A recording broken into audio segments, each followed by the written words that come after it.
Has Israel gone too far in its war against Gaza, and why is Israel reluctant to have journalists come into the Gaza war zone?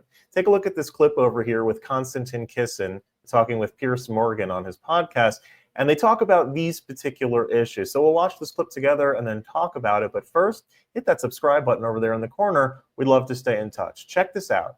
If bands of foreign terrorists from an identifiable nearby location had invaded our country, killed over 1,000 people, wounded over 7,000, had dragged off women and grandparents and babies and held them in cages over the border, would you not be demanding that Keir Starmer or whoever is the prime minister at that time do everything possible to get those people back, to destroy the people who did this? Wouldn't you? Sure. And then when, 2 years later, nearly, they hadn't got the hostages back, they had killed up to 100,000 people, including 2/3 of those at least being civilians, 20,000 plus children, and we had destroyed 70% of the country where these terrorists came from, right? What do you think the British people would have responded with? I don't know. Remember, we attacked Afghanistan. We know how the British people responded. They didn't like it. They didn't like Iraq, right? The British people do not respond to what they think is unfairness. Americans liked Afghanistan. They had no problem. They did. Not so much anymore. They were, of course, 20 years later. Right. My point is, when you are in that situation... You can whip your people into thinking anything. Well, I don't think Afghanistan people... I don't necessarily think it was it was done in the right way. I'm just saying, when you are attacked in the way that America was attacked on 9/11... It's a perfectly reasonable question. I think we would have been okay with it. I don't think 2 years later the British public would be remotely happy with what is happening. I really don't. I really don't. And I do buy into the explanation that some Israelis have put to me that the country is still in trauma. And that when people are feeling traumatized, they can often react in an irrational way to how they would normally. So that's what I'm saying. I do think what you're seeing is a massively over. How would you best categorize it? I don't want to offend people's sensibilities about the way I term this. I just think the reaction is massively disproportionate, and it's fueled by rage and revenge. And I think that has played into the deliberate Hamas trap, which is this is what they wanted Israel to do. It's counterproductive too. I think ultimately it's been counterproductive. Whether you support their right to do it, the right to continue doing it or not, no one can argue that it's worked. So if it hasn't worked, at some point you have to stop. Otherwise, you just carry on just killing people and making your country more and more isolated and loathed. And I don't want that for the Israeli people. Piers, would you describe this as being a genocide now? Yeah, what I said on that is certainly a lot of people like Smodrich talk in genocidal language.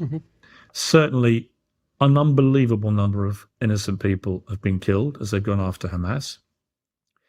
Is it a genocide? We can't be sure until the international media are allowed in to see what's actually happened, is my argument. I'm not prepared to declare something a genocide based on what I see on TikTok.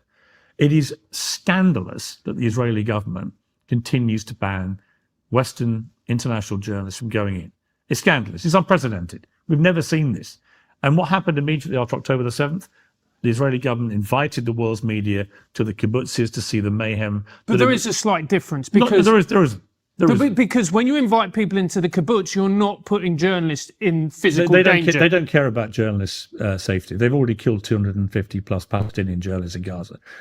There's no way anyone can argue to me that the Israeli government cares about the health and safety of journalists. No, they don't care about the health and safety. They don't want to be blamed for them being killed. Ukraine doesn't allow journalists. They don't care about being blamed for killing 250 Palestinian journalists. So that's different. They're already there. Well, it's fine, but there's no other war zone where you've had a complete blanket ban. In Ukraine, you can't go on the front line if you're a journalist. And all of Gaza is a front line. Well, it is. It's not. It is. Of course it isn't. What do you mean? All of Gaza is not a front line. It's a tiny area. Unless you pretend it's a front line. Tell me more. Maybe I'm misinformed. I'll tell you what. No, you're not misinformed. But I think that all the war correspondents I've talked to say this is unprecedented, right? They all say that there's only one reason the Israeli government doesn't want journalists into Gaza, because it doesn't want the world to see what it's been doing. That's kind of, there's one way to prove it wrong. But hold on, Piers. But the world is seeing what's happening in Gaza. Isn't exactly the way that you said. Everyone's got a camera phone now. They have, but that to me is not easily verified. Every day, if you want to know what's happening in Gaza, there's no shortage of videos. No, you can see what people are claiming is happening. You can't be sure about the veracity of this stuff. Yeah. So you need proper international journalists with great experience of war zones to go in and do their jobs. It will be the job of their own employers to decide about the risk assessment. They'll go with their own security teams, everything else. The idea the only journalists allowed in are pro-Israeli government journalists who go embedded with the IDF for a few hours and say, nothing to see here, Gov, is ridiculous. If you've nothing to hide, let them in. Let them do their job. Do you not think that they are terrified of the idea that, a member of CNN gets killed and then suddenly they've lost even more? Rat's No, I don't think they care about the journalists necessarily. I think they care about the PR. More journalists have been killed in the PR Gaza, consequences. Hold on. Than any other war in modern times. I hear you. But those are Palestinian people who are already there. They're not going to be. They're journalists. Right. You're not hearing me. Just answer my. I'm not trying to argue with you for the sake of arguing. I'm genuinely interested in your perspective. Do you not think that what Israel really cares about is the potential PR disaster that happens, if a member of CNN or the Daily Mirror or whoever gets killed in an airstrike because they happen to be standing next to something, or, as is also, I think you'd agree, likely, Hamas orchestrates some kind of event where that journalist is killed, and that is a PR disaster for Israel, and that's why they don't want journalists. No, I don't. Why not? I just don't think that's remotely... Do you not think that's a rational explanation? No, for the simple reason they've already killed 250 Palestinian journalists. They don't care about journalists. They just don't want journalists. But that's not a PR disaster. They don't want the journalists to see what they're doing. So the big question then becomes, why? Why doesn't Netanyahu want journalists in Gaza to verify all these stories of starving Palestinians stampeding for fragments of food and getting shot dead on a daily basis? 1,000 plus now, according to almost every official body, have been killed in these food lines, right? And the belief is it's the IDF killing them.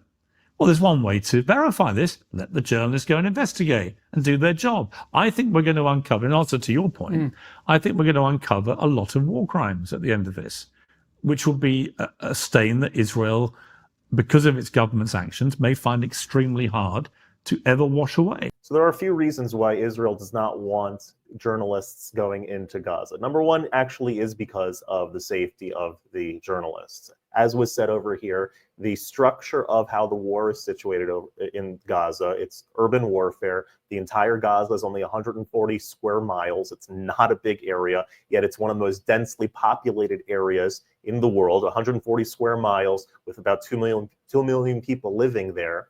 That the structure of the war, of the war zone, is different than it is in other places. And so the safety is something that is very important to be able to be preserved.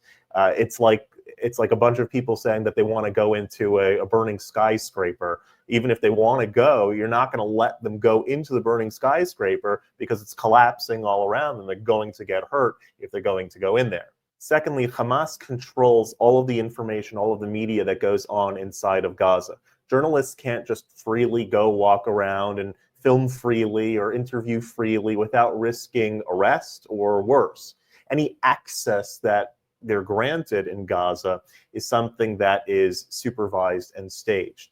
Letting reporters into Gaza is like sending a food critic to review a restaurant where the chef holds them at knife points and tells them exactly what they're supposed to say and write. Also, because of how densely populated everything is, how small an area it is that we're talking about, journalists could also inadvertently reveal troop positions, planned raids, military attacks, even by just filming in the background of a scene that they're doing. They could be interviewing right here. What's going on in the background could be revealing. Hamas could use that footage for their own targeting. It's like letting a live sports commentator walk into the huddle of the opposing team during a football game, and then you broadcast the playbook to the opposing team in real time. That's the concern as well.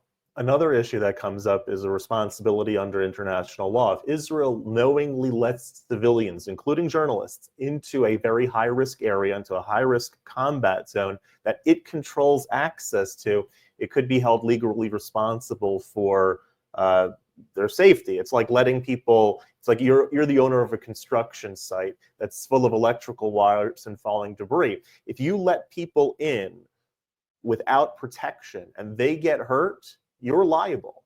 Unfortunately, Israel also has past experience with propaganda manipulation. In past conflicts that Israel has been involved with, footage from Gaza has been staged, has been doctored by Hamas, or real tragedies were selectively edited to hide Hamas's role in them. And so allowing entry of journalists risks giving more propaganda to Hamas, validating Hamas more. Look, it's on CNN, it's on BBC, it's on whoever. That is something that they need to be concerned about. It's like in a courtroom where one side gets to handpick all of the evidence that the jury sees, but you know that all of it is coming from the criminal's PR team. It's not about hiding anything. It's about safety, security, and truth. Gaza today is a burning building that's run by a gang that tells you what you're allowed to do and what you're allowed to see.